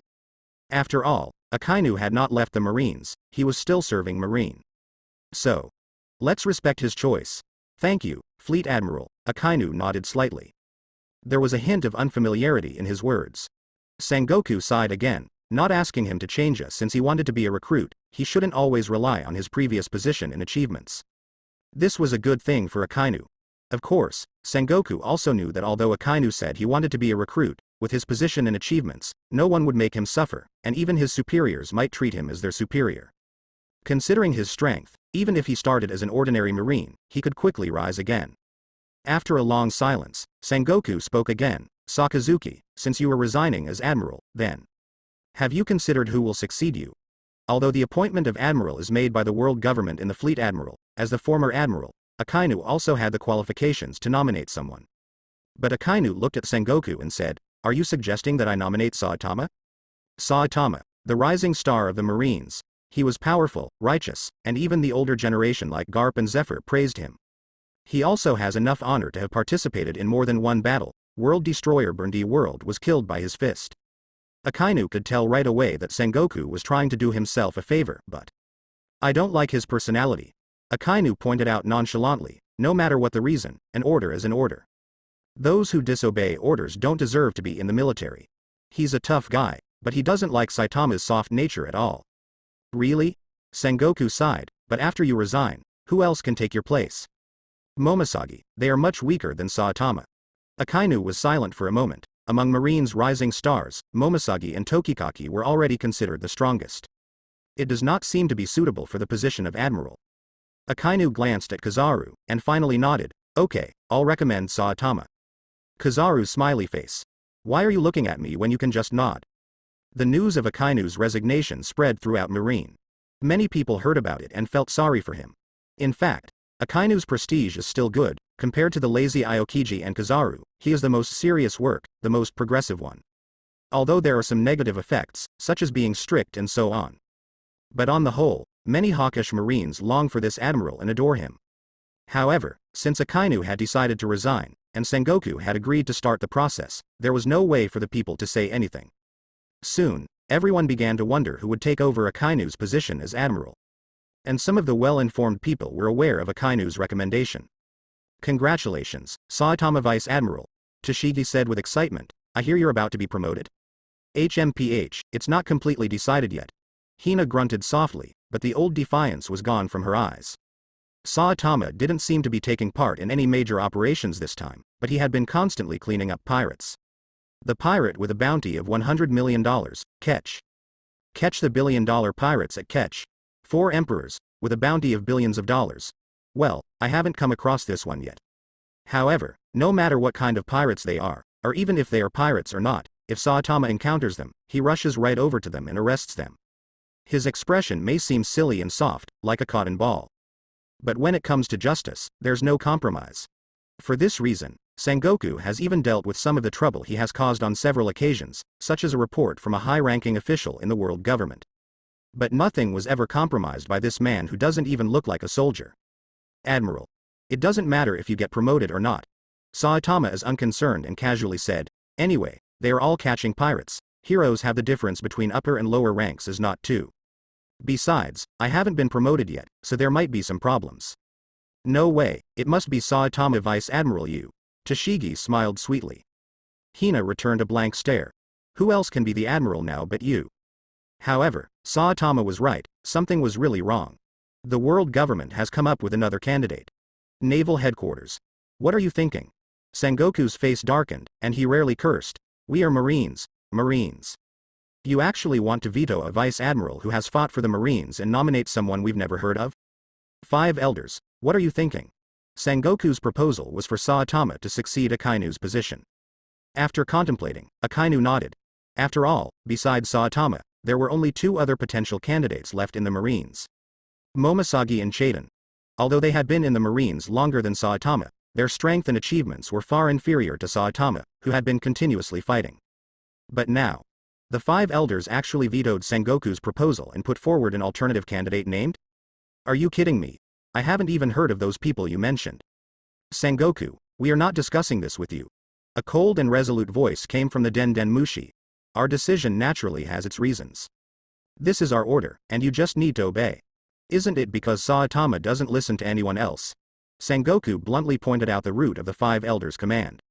Saitama is not just a soldier. In his own words, he is a hero first and then a soldier. Even his identity as a soldier is not important to him. He just wants to be a hero. So he didn't even intervene in the battle against Uchiha Madara because he didn't consider it heroic. Revolutionary Army? World government? In the end, they are just 2 forces. I'm not saying whether the royal system is problematic or whether the Revolutionary Army is a clean government. I'm just saying that the battle between these 2 forces has nothing to do with justice. Please don't call me for things unrelated to justice. But this is not what the 5 elders and the celestial dragons need. They need soldiers who obey orders. Soldiers like Sengoku and Garp, who know what it means to obey orders. Enough, Sengoku. The voice in the Den Den Mushi was cold and ruthless. As a soldier, are you determined to disobey your superior's orders? Naturally, soldiers cannot disobey their superiors. But Sengoku is not someone to be trifled with. He said coldly, as an important force in maintaining the world government, I hope that the Marines receive your respect. If you want to select admirals who are outstanding in both strength and character, I have no objections. But the person you mentioned, I have never heard of his name. Making someone who most Marine soldiers have never heard of an admiral. Only you could come up with such an idea. In fact, this is the fundamental reason why Sengoku opposes it. If you don't want Saitama to become an admiral, that's fine, I can understand. After all, the Marines are subordinate to the world government, and it's normal for you to have some influence on me. It's not strange to influence the selection of the admiral position. But can you at least give me a normal candidate? Someone who hasn't even been a Marine for a day to become an admiral.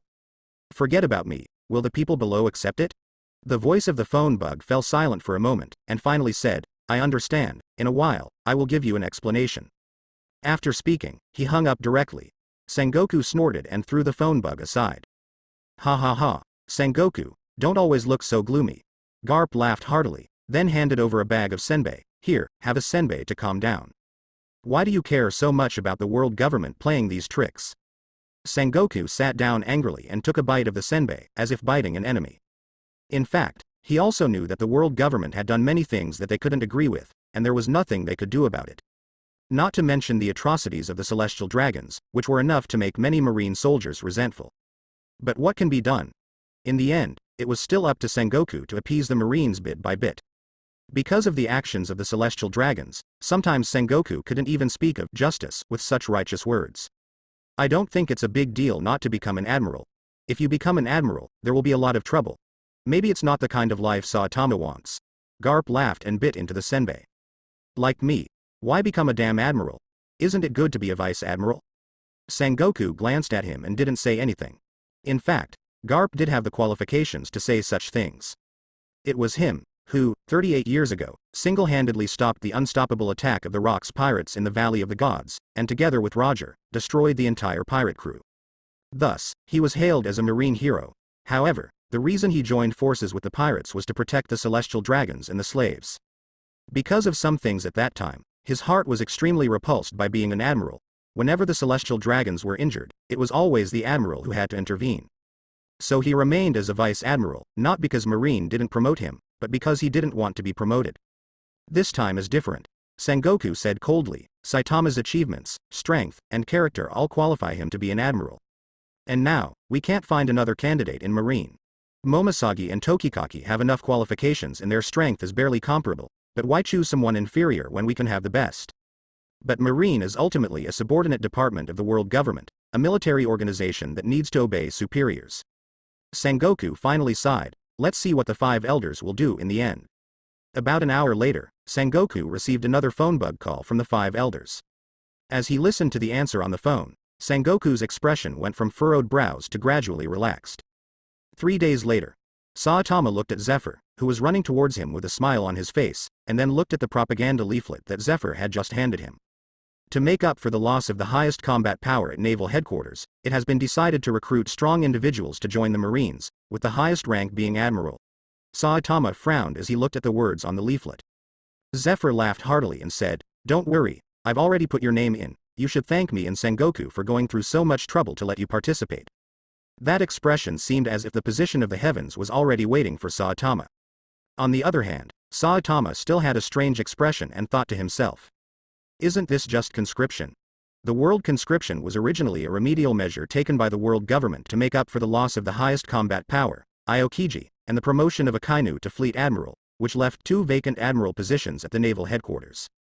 Through a strength-based martial arts competition, outstanding warriors were selected and directly appointed as officers to join the Marines. Admiral Fujitora and Green Bull of the headquarters were also appointed in this way. And now, it seems that it's going to happen ahead of schedule. Zhao Shu blinked his eyes and heard Zephyr casually say, in my opinion, the 5 elders are probably making a fuss for nothing. Do they think they can prevent Saitama from becoming an admiral? If a martial arts competition could solve the problem, they would have found a way to deal with Uchiha Madara long ago.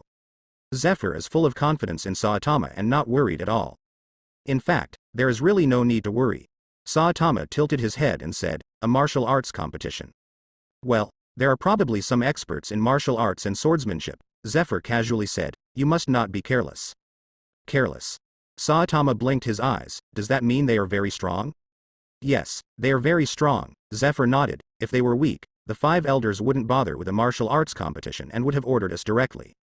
Saitama's eyes lit up. I suddenly became interested. Interested.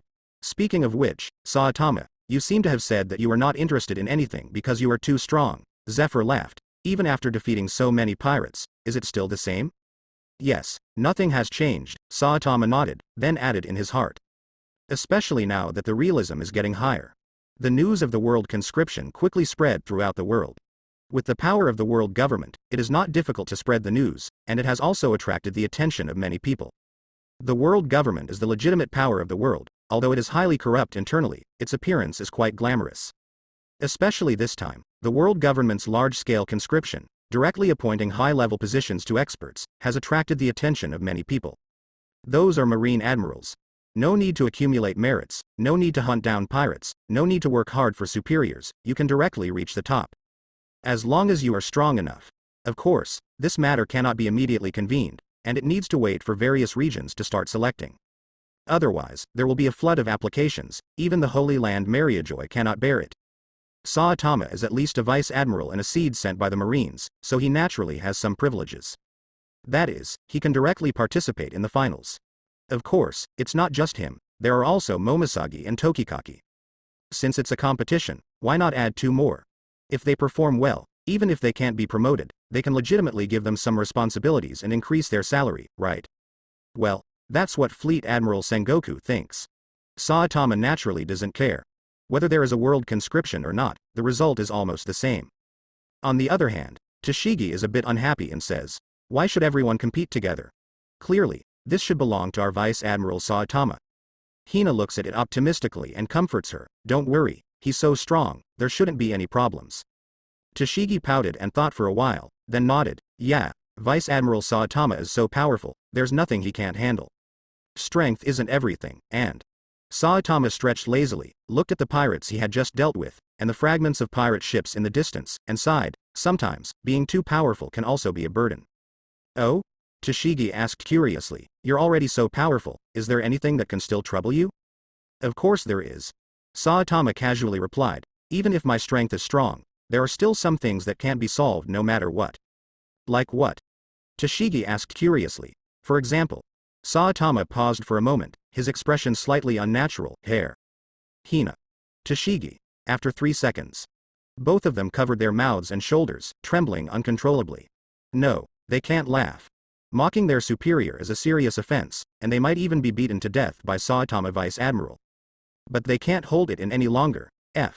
He smirked and said, if you can't hold it in, then don't. Look, your faces are turning red. The next second. Ha ha ha. Sorry, Saitama Vice Admiral, I just couldn't hold it in. For a moment, the two girls on the ship laughed uncontrollably, filled with a joyful atmosphere. The preliminary rounds of the World Recruitment Tournament were taking place all over the world. Registration was simple, as long as you didn't have a criminal record, anyone could sign up. Even having some minor criminal records wasn't a big problem, as long as it wasn't something like robbery or murder, it was acceptable. In fact, this was also the standard for joining the Marines. Recruitment was specifically for the Marines. Many strong individuals emerged from various places. They would first participate in the national competitions, and then gather on the island where the naval headquarters, Marineford, was located for the finals. Saitama only needed to participate in the finals, which saved him a lot of time.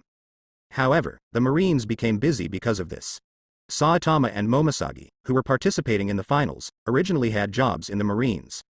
Now that they were participating in the competition, their original work naturally had to be taken care of by others. In addition, with a group of strong individuals gathering in Marineford, the Marines had to allocate a lot of their forces to manage order. As a result, many vice admirals went to various places to sit in command.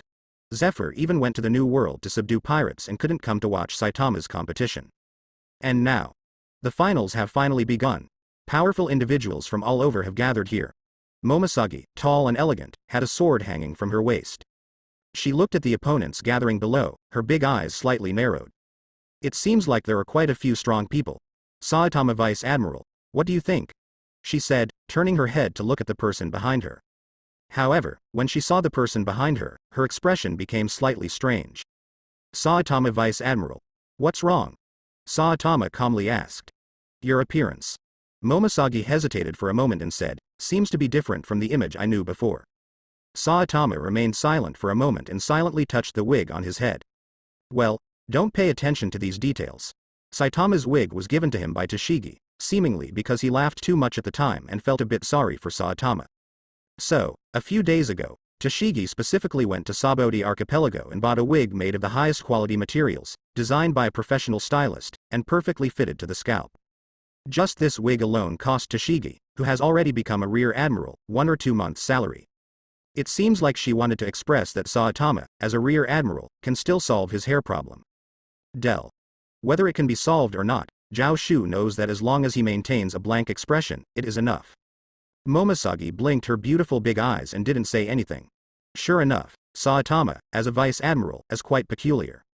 After thinking for a moment, she smiled and said, so please go easy on us in the upcoming match, Vice Admiral Saitama. As a vice admiral with considerable strength, it is impossible for her not to have the desire to compete and try to seize the position of admiral.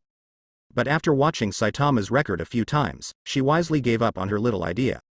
According to her understanding, Chabuda is also similar. That kind of power is definitely not something an ordinary person can possess. Go easy on us. Saitama's expression remained as dull as ever. It would be nice to have a few skilled fighters. There are naturally skilled fighters, Momosagi smiled and said, from what I know, many experts in swordsmanship and martial arts have been attracted by the rewards from the world government. Swordsmanship? Martial arts? Saitama blinked. Vice Admiral Saitama is skilled in martial arts, right? Momosagi smiled and asked, who do you think is stronger? I don't know martial arts. Huh? Momosagi was taken aback, as if she had misheard something. I don't know martial arts, Saitama repeated, saying, what is it? Is it strong? Do you know martial arts? Can you introduce it to me? Momoshiki carefully looked at Saitama several times before realizing that he seemed to be telling the truth. But, you actually don't know martial arts? Momoshiki's mouth twitched. If you want to know, just go find Master Zephyr, right? Master Zephyr has a deep understanding of martial arts and is very powerful. It seems that he also appreciates you. What are you talking about? Saitama's voice remained as lazy as ever. How can I bother an old man? An old man? Is that the old man who just called Sengoku a few days ago to show off that he had taken down another wave of pirates?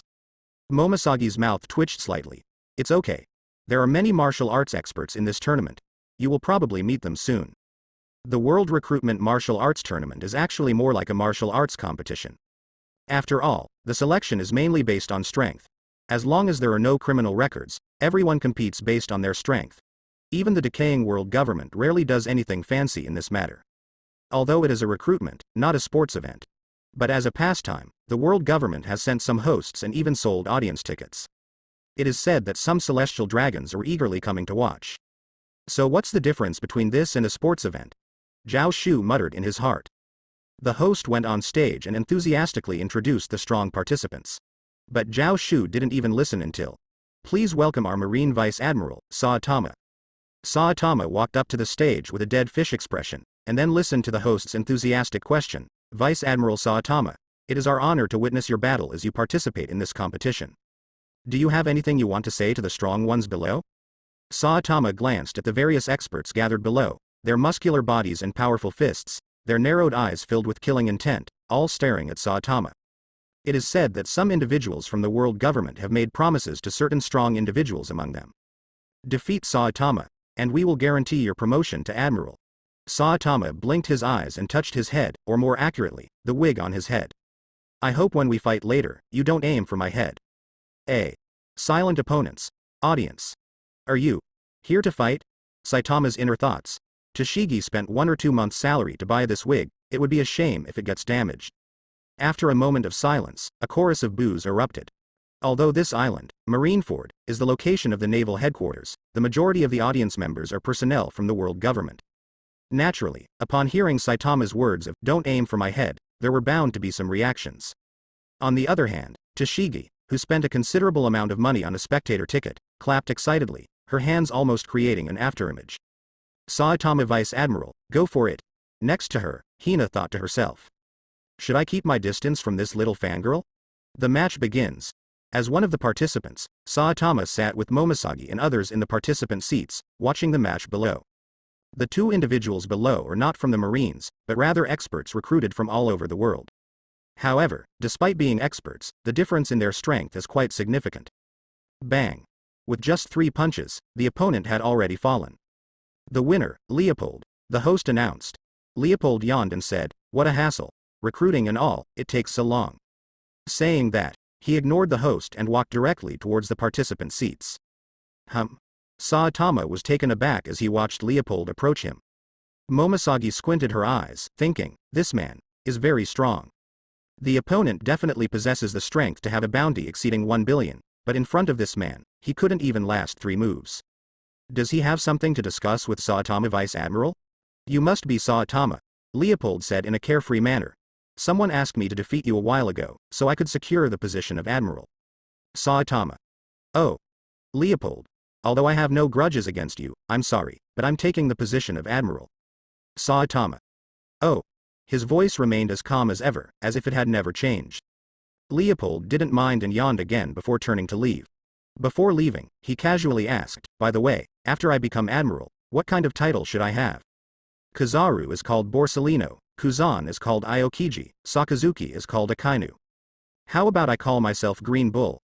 Since Green Bull has not yet appeared in the original work, including the actual name, abilities, etc., they are all the original creations of the author. So he's Green Bull. Zhao Shu squinted his eyes, looking at the figure leaving. Green Bull is the person who will later join Fujitora in recruiting soldiers from around the world and directly become the Admiral of Headquarters. He is praised by Doflamingo as a super strong monster. Now, looking at it, he does indeed have some ability, serving as an admiral, truly living up to his name. Even without using his devil fruit ability, he defeated an absolute powerhouse with just 3 moves. The current admiral is nothing more than that. It seems like I'm going to encounter this green bull. The competition continues, with outstanding experts from all over taking the stage one after another. Even Momoshiki herself went out to battle once. Saitama and Momoshiki crossed paths. Did you win, jumping rabbit? Saitama casually asked. Didn't you see? Momoshiki blinked her beautiful big eyes.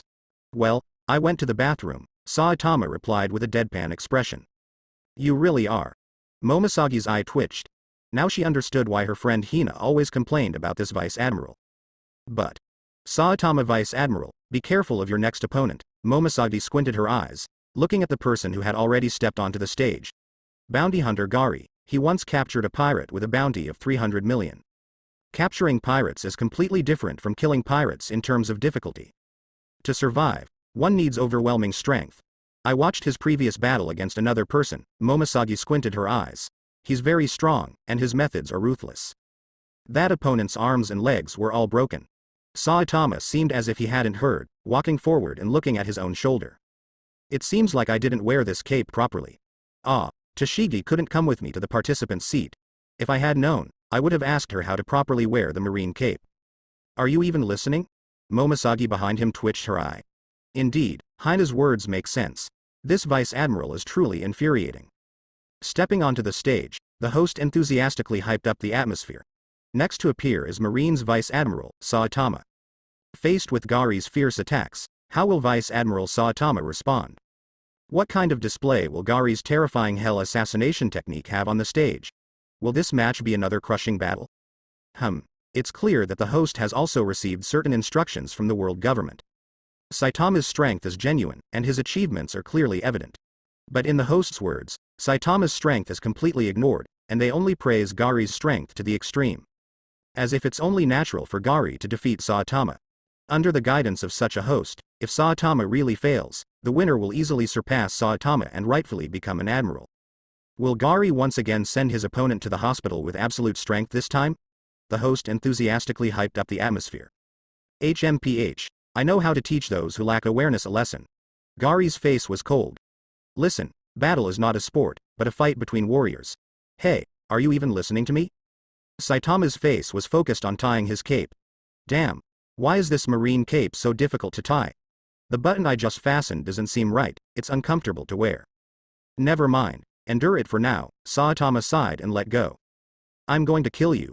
Gary's forehead veins bulged with anger. The host announced loudly, the battle begins. Gary squinted his eyes.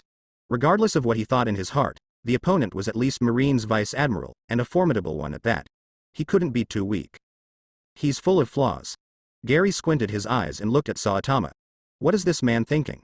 Does he already know about the world government's actions and is he giving up? Does he really want to fight? The next second, Gary took a big step forward. The two sides gradually approached each other. Gary's muscular body allowed him to look down on Saitama. Hey, aren't you going to fight? Hurry up and get into a fighting stance. What kind of stance? Saitama looked up. A martial arts stance. Gary snorted. Since you didn't bring a sword, you must be using martial arts. Don't tell me you're just an amateur. Well, actually, I've been thinking about what martial arts is. Saitama's voice still carried a slow and silly tone. It seems like you're the one who plays martial arts, right? Let me show you. Okay. Gary's forehead was filled with veins. He suddenly bent down and grabbed Saitama's hair. Kid, I'm going to tell you now. Bang. Before he could finish his sentence, Saitama suddenly threw a punch, and his incredibly fast fist seemed to create flames as it clashed with the air. Gary was sent flying, soaring nearly 100 meters high. Don't touch my head, Saitama casually said. Tashigi doesn't earn a high salary, and it's not easy for her to save money. I spent so much money on gifts, and now I can't explain it to her. Bang. When Saitama finished speaking, Gary began to descend and crashed heavily outside the ring. The ground trembled slightly, covered in dust. Everyone stared dumbfoundedly at the scene. One punch. Just one punch. Gary, who had captured bounties worth billions, was defeated in an instant. For a moment, the whole venue fell into silence. After a while, the host finally reacted and shouted, outside the ring. The match is over, Gary is defeated. Then came the calls for an ambulance and doctors, and it became a busy scene. Meanwhile, Saitama himself was stunned for a moment, then readjusted his wig. Oops, it ended so quickly. I didn't even get to see what martial arts is all about. Next time, I should definitely witness martial arts before taking action. As long as the next person doesn't touch my hair. That's the plan. Let's eat. To be this strong. Momosagi's pupils dilated as she instinctively touched her own arm. She even felt a tremor. Strong. Really strong. No wonder Zephyr and Sengoku wanted to bring this man into the Marines. If he is as powerful as the rumors say, then his sense of justice is undoubtedly unquestionable. He is indeed worth it for Sengoku and the 5 elders to make a move. This man has such value. Even Kuzan squinted his eyes slightly. No wonder the world government would offer such favorable conditions.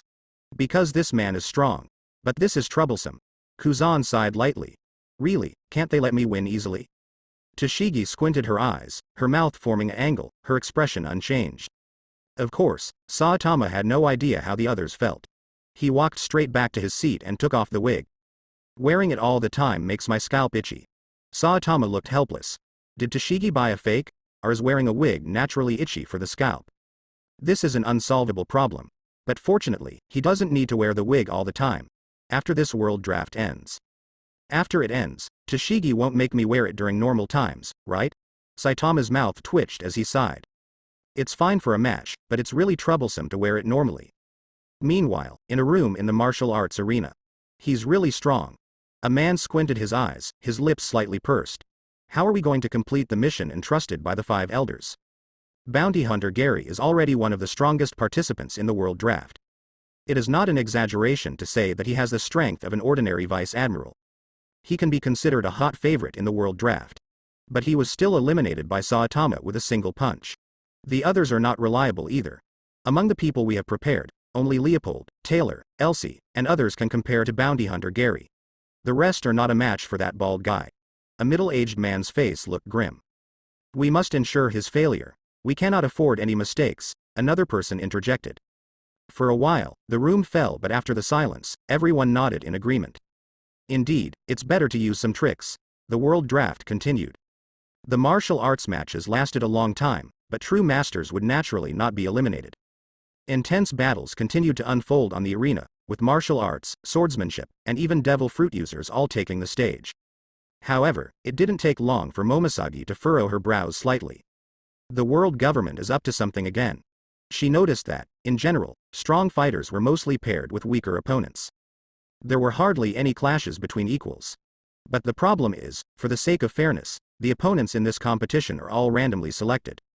In hundreds of matches, there should be no one who had the bad luck of encountering an equally strong opponent. The results were mostly complete victories. While this is great for the Marines, it's also a bit. Momosagi trailed off. Naturally, the ultimate prize of this competition is the rank of Admiral, but there are also many other positions that have unexpectedly become available. Vice Admiral, Rear Admiral, Commodore. These rewards all depend on your strength and your ranking in the world conscription. And now, excluding luck, the strong won't collide, which seems quite good for the Marines. After all the benefits can be rewarded to the strong, and there won't be a waste of luck climbing to a high position. But would the world government be so kind? Momosagi sneered at this. Sure enough, looking at the battle list on the screen reflected by the Den Mushi, she knew the result. Saitama versus Tokikaki. In the internal battles of the Marines, Tokikaki's strength is not weak either. These two can be considered the only strong ones who clashed. These people are really. Momosagi's eyes flickered slightly. She was about to explode, but suddenly she saw Tokikaki next to her suddenly speak up. I forfeit. Huh. The host was stunned. I said I forfeit, Tokikaki said lightly. I can't beat Saitama Vice Admiral, so I surrender. The host was taken aback and could only say, Alright, then Tokikaki forfeits, Saitama wins. Tokikaki smiled slightly at these words, revealing a righteous smile towards Momosagi. Momosagi breathed a sigh of relief. Fortunately, we don't need an internal war in the Marines. Although Tokikaki probably wouldn't have won, it also saves Saitama Vice Admiral's energy from being wasted meaninglessly here. Tokikaki. Momosagi, don't you even look at me? Saitama. I haven't seen anything called martial arts or swordsmanship. In the conference room of the martial arts arena. Damn it. Tokikaki actually withdrew. Adjust the fighting style. It seems that Momosagi might also withdraw. Don't give Saitama a chance. Let him face the weapons dealer Taylor in the next match. Good idea. I want to see how he rests. Let the host continue to suppress Saitama. Don't let him gain any good reputation. Don't forget, this match is being broadcasted worldwide at the same time. So the arrangements for the next matches were changed one after another. Under the orders of the world government, the host tried every means to lower Saitama's evaluation. For example, Taylor used his extraordinary speed to circle around Saitama, trying to find a flaw. Host. Saitama's strength is good, but his speed may not be that strong. Taylor has a good chance. Bang. Saitama instantly caught up to Taylor and killed him with one punch. Saitama. You keep circling around me, even my wig is about to be blown off. Another example. Elsie took a deep breath and used a sword slash with a fierce sword wind. Host. Although Saitama Vice Admiral's strength is decent, he was too careless to let Elsie have the opportunity to charge up. This is not an instinct that a strong person should have. Hey. Bang. Saitama used his fist against the sword, obliterating both the sword and the opponent. Saitama. Why are you drawing the wind so sharply? You've already cut off 2 strands of my wig. The host tried to salvage the situation. Saitama's opponent this time is not ordinary. Hey. Bang. The host was still trying. Saitama. Bang. The host burst into tears. Can someone please tell me how the hell should I speak in order to lower this man's evaluation?